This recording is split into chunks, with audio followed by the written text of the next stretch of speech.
સંખેશ્વરના પિરોજપુરા ગામેથી સસ્તા અનાજના સંચાલકનો વિડિયો થયો વાયરલ। સંખેશ્વર તાલુકાના લોકો ખેત મજૂરી અને પશુપાલન આધારિત જીવન નિર્વાહ ચલાવે છે, ત્યારે કેન્દ્ર અને રાજ્ય સરકાર દ્વારા મળતા સરકારી લાભો આ વિસ્તારમાં રહેતા લાભાર્થી પરિવારોને મળતા હોય છે, ત્યારે આવો જ એક લાભ દીનદયાળ ગ્રાહક સસ્તા અનાજ વિતરણ કેન્દ્રમાંથી મળતું અનાજ, ચોખા, દાળ, કેરોસીન, ખાંડ જેવી ચીજ વસ્તુઓનું વિતરણ કરવામાં આવતું હોય છે।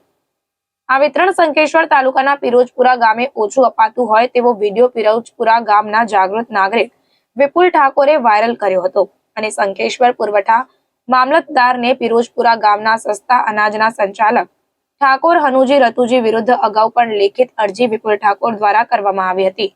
અરજીમાં જણાવવામાં આવ્યું કે ઘણા વર્ષોથી અનાજ ઓછું આપવામાં આવે છે અને તેલ મીઠું આપવામાં આવતું નથી, તેમજ કોમ્પ્યુટર પ્રિન્ટ પણ આપવામાં આવતી નથી, જેથી આ સસ્તા અનાજ વિતરકને બદલવા અને તેની વિરુદ્ધ ધોરણસરની કાર્યવાહી કરવા બાબતે સંખેશ્વર મામલતદારને આવેદનપત્ર પણ આપ્યું હતું। સાથે જ 2 દિવસમાં સસ્તા અનાજના સંચાલક વિરુદ્ધ કોઈ કાર્યવાહી કરવામાં નહીં આવે તો ગામના લોકો સહિત ગાંધી ચિંધ્યા માર્ગે આંદોલન પર જવાની ચીમકી પણ ઉચ્ચારવામાં આવી। આ બાબતે મામલતદાર કચેરીનો સંપર્ક કરતા જાણવા મળ્યું કે પિરોજપુરા ગામે સંચાલક અનાજ ઓછું અપાતું હોવાની અરજી મળેલી, તે અનુસંધાને પિરોજપુરા ગામે તપાસ કરી લોકોના નિવેદનો લીધા હતા અને રજૂઆતો સાંભળી તે લેખિત જિલ્લા કચેરી ખાતે મોકલી દેવામાં આવ્યું છે, જેથી આગળની કાર્યવાહી જિલ્લા લેવલેથી કરવાની હોય છે અને આ બાબતે જે તે નિર્ણય જિલ્લા કચેરીમાંથી લેવાતો હોય છે, જેની યોગ્ય તપાસ કરાશે। રિપોર્ટર ગુગાજી ઠાકોર। દુકાનદારોને બોલાવીને ચેતવો સાહેબ કે હવે પછી ચોરી ના કરતા મારા તાલુકામાં, તમારા તાલુકાનો મેજિસ્ટર છું, તમને છોડીશ નહીં। તમને પણ તમારે તમે આવી રજૂઆત કરી દો બધા દુકાનદારને, તમને કહીશ, તમે મને આપજો એટલે કહેજો, હું કેમ ના પાડું છું તમને? લેખિતમાં અમે આપીએ ને પછી કોને સાહેબ? અમે તો એ કોઈ કામનું નથી। આપણી જે જવાબદારી હોય એ આપણે નિષ્ઠાપૂર્વક નિભાવવી જોઈએ।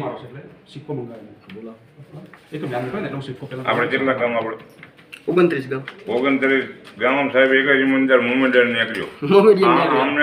અમને શું કરવા ભ્રષ્ટાચાર કરે? એક જ મોમેડર હવે આપણે આપણા તાલુકાને સંકેશ્વર તાલુકાની જવાબદારી હું લઉં છું। કોઈ વિષયની અંદર ભ્રષ્ટાચાર નહીં કરવાનો, કોઈ વિષયની અંદર હું ભ્રષ્ટાચાર કરવા નહીં દઉં। વિપુલ ઠાકોર હતો નહીં, વિપુલ ઠાકોરને પેદા કરવામાં આવ્યો છે, મામલતદાર ઓફિસમાંથી જ પેદા કરવામાં આવ્યો છે। અને સાહેબ બીજી વસ્તુ, તમારા કર્મચારીઓ એમને ખાસ કહી દેજો, 6 વાગ્યા સુધી હાજર નહીં હોય તો એના ઉપર પણ તમારે એક્શન લેવી પડશે, બરોબર? હું અવારનવાર તપાસ કરાવડાવીશ। 13 તારીખથી અડધો મહિનો જો પોતે આપતા નહીં। અને હા, તમારા દુકાનદારોને એ પણ ચેતવી દેજો કે માલ ગોડાઉનેથી આવે પછી તરત જ વિતરણ ચાલુ કરી નાખે। આપણે જે જૂના નિયમો છે ને કે મહિનાની 20 તારીખ પછી 4 દિવસ વિતરણ કરવું, એ નિયમો હવે સાહેબ બદલાઈ નાખજો। અને પ્રિન્ટ વગરનું હું તમારા તાલુકામાં બધા ગામમાં પાછો પણ ફરીશ, પ્રિન્ટ વગરનું કોઈ પણ ગામડું હશે એની અંદર તમારે તાત્કાલિક એક્શન લેવી પડશે। હા, વાંધો નહીં, ચાલો આપણે ના, સંકેશ્વર મામલતદાર ઓફિસની અંદરથી આપણાને આ આવેદન મામલતદાર શ્રી દ્વારા આપવામાં આવેલ છે કે 2 દિવસની અંદર આનો ન્યાય મળશે। અને જો 2 દિવસની અંદર ના મળે આનો ન્યાય તો ઓન મીડિયા સામે અમે કહીએ છીએ કે 2 દિવસની અંદર આજે 100 જણા છીએ, 2 દિવસ પછી 1000 માણસ અહીંયા મામલતદાર ઓફિસમાં આવી અને ધરણા પ્રદર્શન કરશે। કાયદાનો કોઈ પણ વિરોધ ના થાય એવી રીતે ધરણા પ્રદર્શન કરશે।